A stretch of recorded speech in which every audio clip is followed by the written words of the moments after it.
Hello friends, नमस्कार and welcome to समाधान।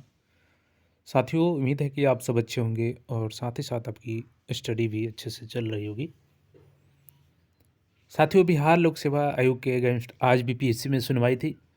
तो आज की सुनवाई में क्या कुछ अपडेट हुआ है और क्या परीक्षा अभी भी रद्द हो सकती है, पूरी अपडेट को जानेंगे कि क्या कुछ आज हाई कोर्ट की तरफ से सुनवाई में कहा गया।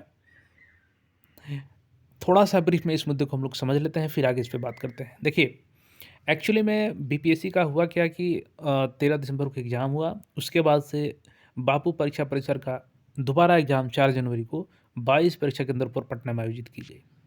तो इसमें ऑलरेडी सबसे पहले तो सुप्रीम कोर्ट केस गया। वहाँ से सुप्रीम कोर्ट ने कहा कि आप सबसे पहले हाई कोर्ट का रुख कीजिए।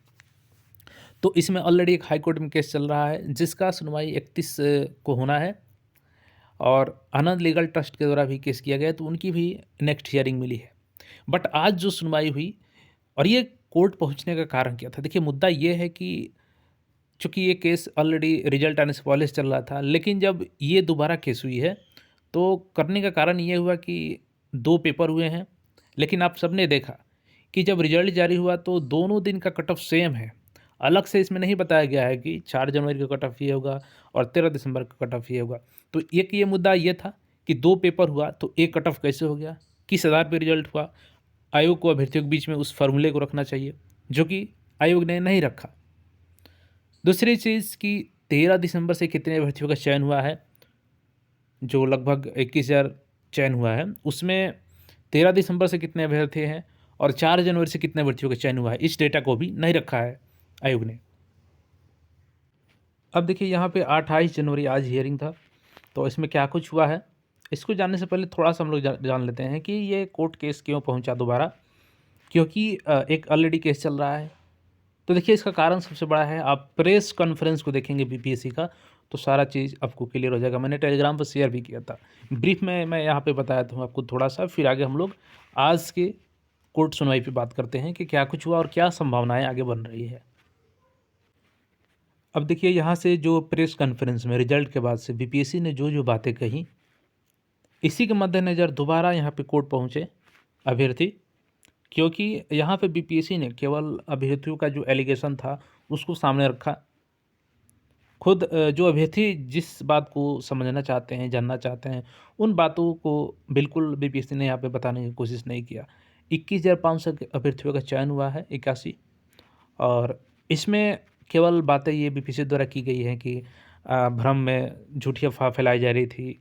तमाम जो भी चीज़ें हैं इनके द्वारा अपना ये बताया गया है। और इसमें बताया गया है कि केवल एकमात्र छात्र 120 नंबर से अधिक ला सका है, ठीक है।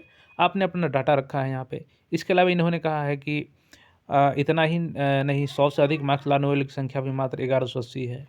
इसके बाद इन्होंने बताया कि जिसका नेगेटिव में नंबर आया है वो 1409 अभ्यर्थियों की संख्या है। देखिए, जब ज़ाहिर सी बात है कि 4 लाख के आसपास अभ्यर्थी एग्ज़ाम दे रहे हैं, तो ये सारे तो इसमें डाटा आएँगे ही आएँगे। इसमें कोई नो डाउट है। नेगेटिव वाले भी मिलेंगे, ज़्यादा नंबर वाले भी मिलेंगे, कम नंबर वाले भी मिलेंगे, लेकिन छात्रों का ये मुद्दा तो था ही नहीं, जो कि बीपीएससी ये अपना डाटा शेयर कर रही है। इसके बाद से बीपीएससी ने यहाँ पे बोला है कि एक प्रश्न पूछा गया था इनके द्वारा बिहार विधानसभा सदस्य के, कि जो श्रेयसी सिंह हैं वो किस क्षेत्र से विधायक बनी हैं। तो इनका कहना है कि 1,70,000 अभ्यर्थियों ने इसका सही उत्तर नहीं दिया है। अभ्यर्थी स्वयं इस बात का निर्णय करें क्या यह प्रश्न अत्यंत सरल था। तो ये देखिए, मुद्दा ही नहीं है, प्रश्न का उत्तर आना या ना आना ये अलग चीज़ है, लेकिन एग्ज़ाम फेयर तरीके से हो ये बिल्कुल इससे डिफरेंट चीज़ है। और यही कारण है कि दोबारा कोर्ट में अभ्यर्थी गए हैं। इसके अलावा और भी इनका डेटा देखिएगा। इसके बाद से इन्होंने ये डेटा शेयर किया था कि किस कैटेगरी में न्यूनतम अंक नहीं लाने वाले अभ्यर्थी कितनी संख्या है। जैसे सामान्य वर्ग में, ईडब्ल्यूएस में, पिछड़ा वर्ग में, अत्यंत पिछड़ा वर्ग में, अनुसूचित जनजाति में, ये सारा डेटा उन्होंने रखा। लेकिन ये डाटा इन्होंने नहीं रखा कि 13 दिसंबर का जो एग्ज़ाम हुआ था, इसमें से 21,581 में कितने अभ्यर्थियों का चयन हुआ है। इसके अलावा जो 4 जनवरी की परीक्षा हुआ था, उसमें से 21,581 में कितने अभ्यर्थियों का चयन हुआ है। दोनों का अगर कट ऑफ सेम गया है तो फिर किस आधार पे अपने पेपर को इक्वल किया। और एक और सरप्राइजिंग एलिमेंट तो ये था कि 13 दिसंबर का जो पैटर्न था उसी पैटर्न पे आपने दोबारा परीक्षा लिया। तो कहीं ना कहीं उनको एज मिला। तो इन सारे मुद्दों को लेकर के कोर्ट में अभ्यर्थी पहुंचे थे। अब जो आज कोर्ट में सुनवाई हुई है उन सारी बातों को हम लोग समझते हैं। यहाँ पे देखिएगा तो ये केस आपका फिलिंग हुआ है 24 तारीख को। रिजल्ट के बाद यहाँ पे फिलिंग किया गया है और देखिएगा तो रजिस्ट्रेशन डेट 25 को ये केस रजिस्टर्ड भी हो गया और रजिस्ट्रेशन में यहाँ पे 1437/2025 है। सिविल रिट ये फाइल किया गया था और देखिएगा यहाँ पे तो फर्स्ट हियरिंग 27 था, लेकिन आज सुनवाई हुई है 28 को। यहाँ पे देखिएगा तो ये सिंगल बेंच में सुनवाई हुई, जुडिशियल सेक्शन। प्रशांत शेखर इसमें अभ्यर्थी थे, इनके द्वारा ये केस फाइल किया गया है। इसमें और भी पेटिशनर्स हैं और एडवोकेट थे रोशन, अर्पितानंद अर्पित एंड पुष्कर भारद्वाज और सिराज जी। बाकी यहाँ पे पेटिशनर का नाम है, यहाँ पे देख सकते हैं राकेश कुमार ठाकुर है, ओमकार नाथ है, उसके बाद से मदन मोहन प्रसाद है, इंद्रजीत यादव है, राहुल कुमार है, सैफ अली खान है। तो सभी लोग यहाँ पे देखिएगा लगभग यहाँ पे 29 पेटिशनर्स हैं। रेस्पोंडेंट में यहाँ पे देखिएगा सेम उसी तरीके से जो पहले वाले केस में बनाया गया था। The state of Bihar advocate general Sanjay Pandey, the Bihar public service commission chairman, secretary, examination controller. अब यहाँ पे देखिएगा तो बिजनेस डेट 28/1/2025। तो ये 25 नवंबर पे आज लिस्टिंग हुआ था इस केस का, लेकिन काफ़ी समय दिया गया इस केस में और एक एक बातों को सामने सुना और एडवोकेट की तरफ से सारे मुद्दे को रखा गया जो पहले वाले केस में नहीं रखा जा पाया था, क्योंकि रिजल्ट के बाद से बहुत सारी चीज़ें सामने आई हैं कि जैसे कि पहले लोग यही लग रहा था कि 2 कट ऑफ आएगा, लेकिन 1 कट ऑफ जारी किया गया बीपीएससी के द्वारा। तो इस मुद्दे को भी उठाया गया कि जब पेपर अलग था तो 1 कट ऑफ किस आधार पर बीपीएससी ने दिया है, जबकि नॉर्मलाइजेशन तो हुआ ही नहीं है।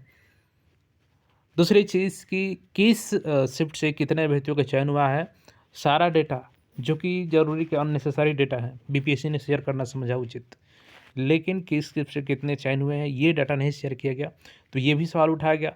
दूसरी चीज़ की सरप्राइजिंग एलिमेंट को लेकर के बात उठाई गई कि जब पेपर का नेचर सेम है, एक लेवल का पेपर पूछा जाता है, तो जाहिर सी बात है कि 4 जनवरी का अभ्यर्थियों को एज मिला ही मिला होगा। तो इन सारे मुद्दों को लेकर के उठाया गया सवाल और काफ़ी समय तक इसमें सुनवाई हुई। लेकिन चूँकि देखिए पहले से इसमें केस चल रहा है, तो जज साहब ने कहा कि भाई सेम नेचर ऑफ ये केस है, तो 31 को पहले वाले जो केस हुआ था उसमें हियरिंग होनी है, क्योंकि उसके पहले काउंटर एफिडेविट बीपीएससी ने डाला है, तो सेम उसमें मर्ज कर दिया गया और एक साथ सारी चीज़ों को कंपाइल कर लिया गया कि अब एक साथ आपकी सारी सुनवाई चलेगी।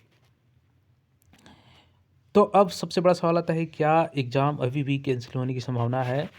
तो देखिए जब बीपीएससी ने रिजल्ट जारी किया है तो एक छोटा सा पॉइंट आपको दिखा देते हैं। जैसा कि यहाँ पे देखिएगा कि जो रिजल्ट जारी किया गया था संयुक्त प्रतियोगिता परीक्षा का, इसके सबसे निचले पेज पे हम लोग आते हैं तो यहाँ पे देख सकते हैं कि उपयुक्त परीक्षा फल माननीय उच्च न्यायालय पटना में दायर CWJC नंबर यहाँ पर दिया गया है। पप्पू कुमार एवं अन्य बनाम राज्य सरकार एवं अन्य में पारित होने वाले न्यायाधीश के फलाफल से प्रभावित हो सकता है, क्योंकि इसके पहले वाले हियरिंग में कोर्ट ने आदेश दिया था कि हम रिजल्ट पे कोई रोक नहीं लगाते हैं, लेकिन रिजल्ट का असर, जो भी कोर्ट का निर्णय होगा उसका असर इस पे पड़ेगा, रिजल्ट पर असर पड़ेगा। और भले बीपीएससी अभी ये जवाब नहीं दे पा रही है कि किस शिफ्ट से कितने अभ्यर्थियों का चयन हुआ है, कट ऑफ किस आधार पर हुआ है, लेकिन कोर्ट में तो इनको जवाब देना पड़ेगा और उसी के आधार पर तय होगा कि क्या कुछ होता है। तो अब देखने वाला होगा कि 31 तारीख को क्या कुछ फैसला आता है और उसी पर अभ्यर्थियों को उम्मीद टिकी है। तो आपका इस पर क्या राय है कमेंट करके ज़रूर बताइएगा और बाकी अपडेट्स के लिए चैनल से जुड़े रहें, साथ ही अपनी तैयारी को भी जारी रखें। धन्यवाद।